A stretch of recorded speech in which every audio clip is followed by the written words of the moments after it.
எல்லாருக்கும் நமஸ்காரம். இன்னைக்கு நம்ம ஸ்ரீமன் நாராயணியத்துல தசகம் 33ல 6லிருந்து 10 வரைக்கும் இருக்கக்கூடிய ஸ்லோகங்கள் பார்க்க போறோம்.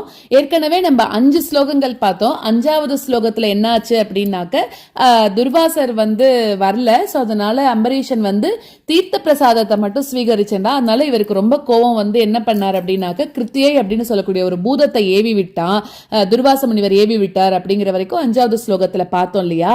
இப்போ இந்த 6வது ஸ்லோகத்துல அந்த கிருத்தியை என்ன பண்ணித்தான், கையில ஒரு கத்திய வச்சுண்டு அக்னியால இந்த உலகங்கள் எல்லாத்தையும் எரிச்சுண்டு அம்பரீஷன் எங்க அப்படிங்கிற மாதிரி தேடின்னு வந்துட்டு இருக்கு. அப்படி வரத இந்த அம்பரீஷன் பார்த்துட்டானா. ஆனா கூட அந்த பூதத்துக்கிட்ட அவனுக்கு எந்த விதமான ஒரு பயமோ எதுவுமே இல்லாம எங்க நின்று இருந்தானோ அதே இடத்துல அப்படியே அசையாம நின்று இருக்கானோ. ஏன் அப்படின்னாக்க ஏன்னா அவன் அதை பெருமாளையே நம்பின்னு இருக்கான். என்னை நீ எப்படி இருந்தாலும் என்னை காப்பாத்திடுவ அப்படின்னு அந்த இடத்துலயே நின்றுட்டே இருக்கானோ. இதை பாக்குறது அவன் கையில வச்சுட்டு இருக்கக்கூடிய சுதர்சனம்னு சொல்லக்கூடிய சக்கரம் பார்த்துட்டே இருக்கு.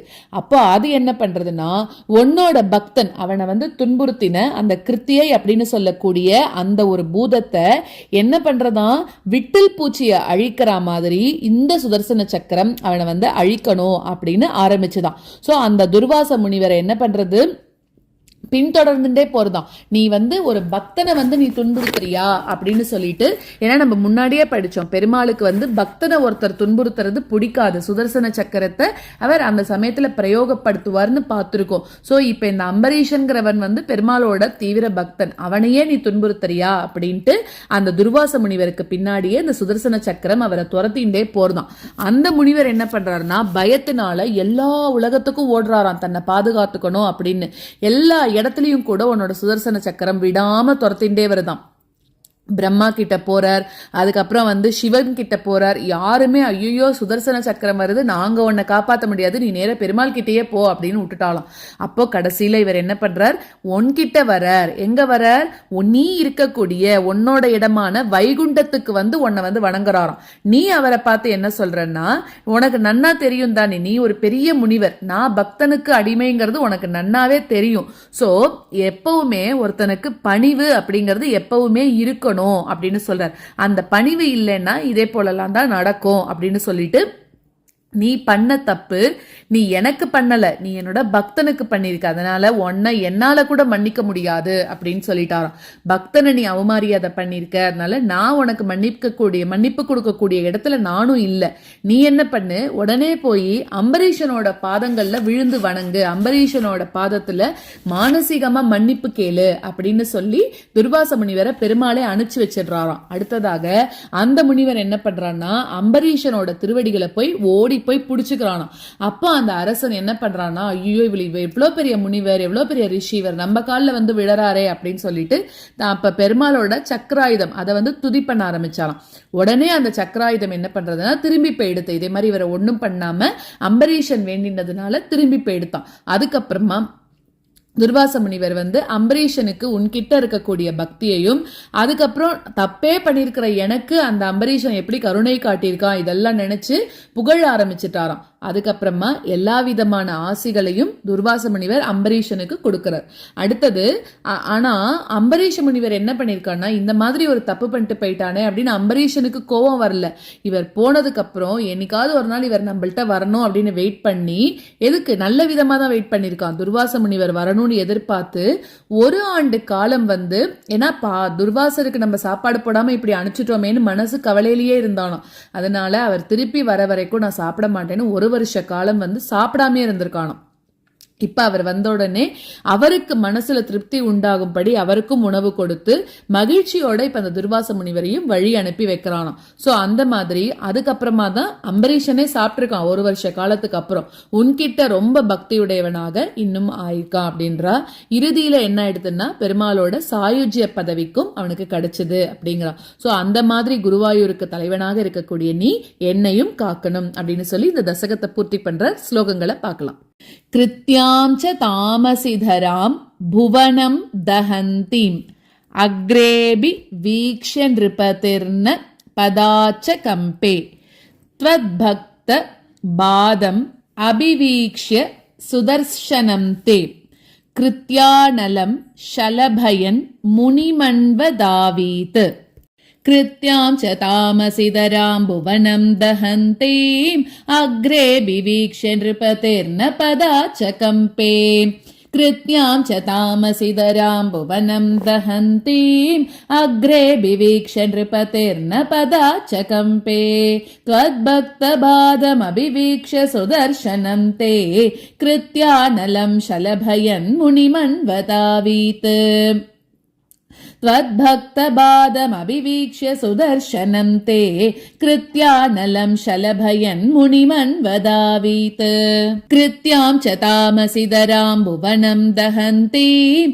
अग्रे विवीक्ष्य नृपतिर्न पदा च कम्पे त्वद्भक्तपादमभिवीक्ष्य सुदर्शनं ते कृत्यानलं शलभयन् मुनिमन्वदावीत् कृत्यां च तामसिधरां भुवनं दहन्तीम् अग्रे विवीक्ष्य नृपतिर्न पदा च कम्पे त्वद्भक्तपादमभिवीक्ष्य सुदर्शनं ते कृत्यानलं शलभयन् मुनिमन्वदावीत् दावन्नशेष भुवनेषु बियास पश्यन् विश्वत्र चक्रमपि ते गतवान् विरिञ्चम् कः कालचक्रम् अतिलङ्घ यदीत्यपास्तः शर्वं ययौ स च भवन्तम् अवन्दतैव दावन्नशेष भुवनेषु बियास पश्यन् विश्वत्र चक्रमपि ते गतवान् विरिञ्चम्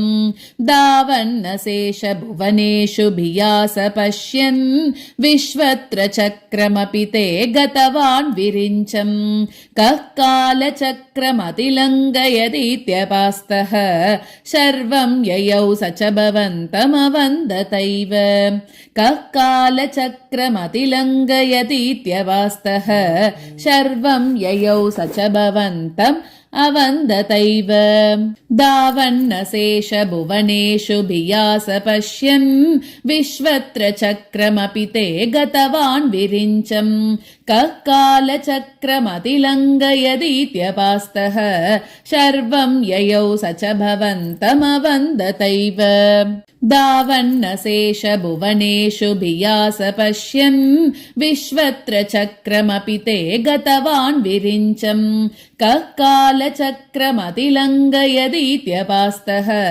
शर्वं ययौ स च भवन्तमवन्दतैव भूयो भवन् निलयमेत्य मुनिं नमन्तम् प्रोचे भवान् अहमृषे ननु भक्तदासः ज्ञानं तपश्च विनयान् वितमेव मान्यम् याह्यम्बरीश पदमेव भजेति भूमन् भूयो भवन्निलयमेत्य मुनिं नमन्तम् प्रोचे भवानहमृषे ननु भक्तदासः भूयो भवन्निलयमेत्य मुनिं नमन्तम् प्रोचे भवानहमृषे ननु भक्तदासः ज्ञानं तपश्च विनयान्वितमेव मान्यम् याह्यम्बरीश पदमेव भजेति भूमन् ज्ञानं तपश्च विनयान्वितमेव मान्यम् याह्यम्बरीश पदमेव भजेति भूमन् भूयो भवन्निलयमेत्य मुनिं नमन्तम् प्रोचे भवानहमृषे ननु भक्तदासः ज्ञानं तपश्च विनयान्वितमेव मान्यम् याह्यम्बरीश पदमेव भजेति भूमन् भूयो भवन्निलयमेत्य मुनिं नमन्तम् प्रोचे भवानहमृषे ननु भक्तदासः ज्ञानं तपश्च विनयान्वितमेव मान्यम् याह्यम्बरीश पदमेव भजेति भूमन् तावत् समेत्य मुनिनास गृहीतपादो राजापसृत्य भवदस्त्रम् असावनौषीत् चक्रे गते मुनिरदात् अखिलाशिषोऽस्मै त्वद्भक्तिमागसि कृतेऽपि कृपां च शंसन् तावत् समेत्य मुनिना स गृहीतपादो राजापसृत्य भवदस्त्रमसावनौषीत् तावत् समेत्य मुनिना स गृहीतपादो राजापसृत्य भवदस्त्रमसावनौषीत् चक्रे गते मुनिरतादखिलाशिसोष्मै त्वद्भक्तिमागसि कृतेऽपि कृपां च शंसन् चक्रे गते मुनिरतादखिलाशिशोऽस्मै त्वद्भक्तिमागसि कृतेऽपि कृपां च शंसन् तावत् समेत्य मुनिना स गृहीतपादो राजापसृत्य भवदस्त्रमसावनौषीत् चक्रे गते मुनिरतादखिलाशिशोऽस्मै त्वद्भक्तिमागसि कृतेऽपि कृपां च शंसन् तावत् समेत्य मुनिना स गृहीतपादो राजापसृत्य भवदस्त्रमसावनौषीत् चक्रे गते मुनिरतादखिलाशिशोऽस्मै त्वद्भक्तिमागसि कृतेऽपि कृपां च शंसन् राजा प्रतीक्ष्य मुनिमेक समामनाश्वन् सम्भोज्य साधु तमृषिं विसृजन् प्रसन्नं भुक्त्वा स्वयं त्वयि ततोऽपि दृढं रथोऽभूत् सायुज्यमाप च समां पवनेश पायाः राजा प्रतीक्ष्य मुनिमेकसमामनाश्वान् सम्भोज्य साधु तमृषिं विसृजन् प्रसन्नं राजा प्रतीक्ष्य मुनिमेकसमामनाश्वान् सम्भोज्य साधु तमृषिं विसृजन् प्रसन्नं भुक्त्वा